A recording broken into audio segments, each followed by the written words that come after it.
ሁለተኛም ደግሞ እነዚህ ሴቶች ከቤተ ክርስቲያን ሊርቁ ይፈልጋሉ። ሁለተኛም ስራቸው ምንድነው ደግሞ አገልጋዮች በወጣቱ ዘንድ እንዲጠሉ ነው የሚፈልጉት። ለምንድነው በብዛት ስሰማቸው ወደ ፊዴ ይመጣል። አንዳንዴ ፈልጌ አይደለም ግን በድንገት ይመጣል። ያው የቲክቶክ ነገር ትረዳላችሁ።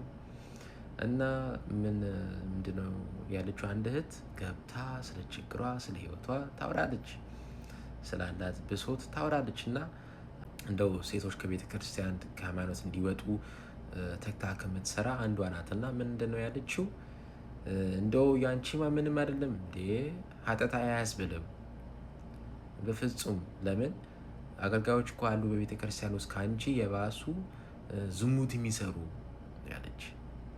እንደው አንዱ ሌላውም ይሸፋፍናል እንጂ በጣም ነው ግፍ ብዙ ኃጢአት የሚሰሩት ነው ያለችው።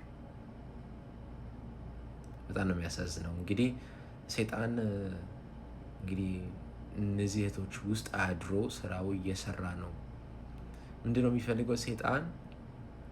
ክርስቲያኑ ከእግዚአብሔር መንገድ እንዲወጣ፣ ከእግዚአብሔር መንገድ ወጥቶ ወደ ጨለማ እንዲሄድ ደግሞ ማሰናከል እንዲሰናከሉ ይፈልጋል። ስራዎች ሲሰሩ ምን እያደረጉ ነው?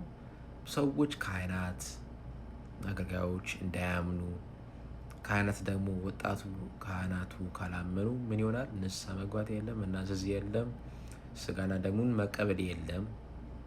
እና ይሄ ማድረግ ከቻለ ሰይጣን በጣም ትልቅ ነገር ነው ለሱ። ለምንድን ነው ሰዎች ከዘላለም ሕይወት እያራቀ ነው ማለት ነው።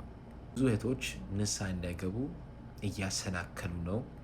ከእግዚአብሔር መንገድ ብዙ ሰዎች እያስወጡ ነውና እባካችሁ ንቁ።